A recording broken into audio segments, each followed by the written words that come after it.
What is the significance of this win for the Georgia program? It's earth-shattering, Charlie, because this is something that a lot of people really didn't think could happen, at least in the age of Nick Saban. And I think that's what makes this even more significant. If Saban had retired in 2 or 3 years and Kirby Smart then won a title, it would have still counted. But in some people's minds, it would have been discounted. But when you go up against your boss, the greatest coach of all time, and you beat him, and you don't just beat him, you run over him in the fourth quarter. It is something that will live forever. I remember that national championship in Georgia in 1980, and what was interesting is the next 2 years they lost in the final game. They could have won 3 national championships in a row, and it just became a curse. And we know what happened 4 years ago with the walk-off between Tua and Devontae Smith. And a lot of people, even though we all said the same thing, Georgia is the better team, it was hard to go against Nick Saban. And I think all of these reasons have made this one of the most significant wins for any school in recent memory. Paul, you were on First Take last week, kind of describing the doubters in Stetson Bennett's performance and if he could, in fact, lead the Georgia Bulldogs to a national title. Well, I guess he participated, in my opinion, in leading them to a national championship last night. What do you make of his performance?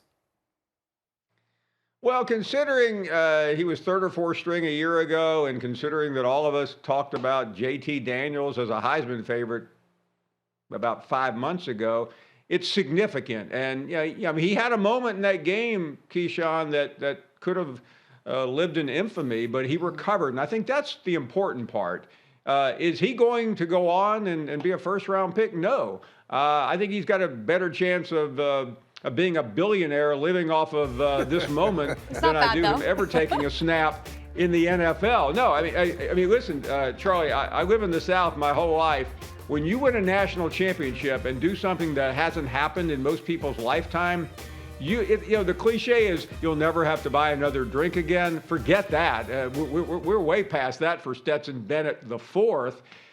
Stetson Bennett can do whatever he wants. He can host a show. He can have an insurance company. He can become an investment banker. And wherever he goes, people will follow. I really believe that was one of the most life-changing moments I've ever seen. You see it in life-changing in a matter of, well, maybe now he's a first-round pick.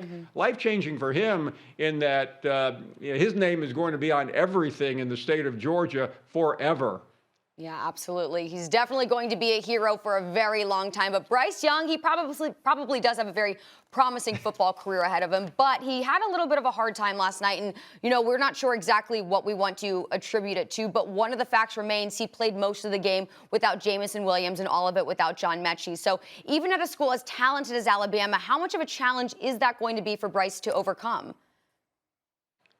Well, it was a big problem last night, and everyone, including Kirby Smart, pointed that out. But I think as we move to the next page and to the next year, it won't be a big problem because he'll spend all the offseason working with a lot of talented receivers, and Keyshawn knows that better than I do. But, he didn't have to wonder whether the receiver would be there or not, or would catch the ball or not. He put it up, the receiver went and got it. Last night that didn't happen. I mean, it was hard to watch considering how great he has been all year. But ultimately, a lot of bad things happened to Alabama, and they had not happened for a long time. They had injuries across the board, not an excuse.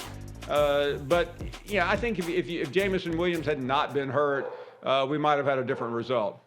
Paulie, let's look ahead. Nick Saban, obviously, he's not a spring chicken, and you got to go out there and you got to recruit and you got to do all those sort of things. Do you see him slowing down at all, or will we be talking about Nick Saban and the Alabama Crimson Tide this time next year?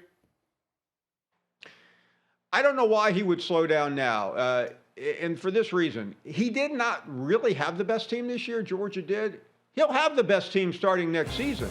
He'll have a lot of seasoned veterans. He's got the 2 best players from this team on that team. And when you come back with the best offensive player in the country, Keyshawn, and I think the best defensive player in Will Anderson Jr., you're really doing something. On top of that, he's had top 2 or 3 recruiting classes over the last lifetime at Alabama. And, the projections are coming out this morning. Alabama will be number one. In Vegas, Alabama will be number one. So you tell me, what sense would it make for Nick Saban, who looked really good last night when I saw him, 70, you can look a lot of different ways at 70. He looks like a very young 70. And I think he'll keep going. He understands the machinations of what happened last night. Nick Saban is a smart guy. And I think he would have a hard time leaving two players like Anderson and Bryce Young on the table for someone else. Paul, the only thing louder than you in the South is that dog behind you, man. Like, put a muzzle on that thing. Thanks for watching ESPN on YouTube. For live streaming, sports, and premium content, subscribe to ESPN+.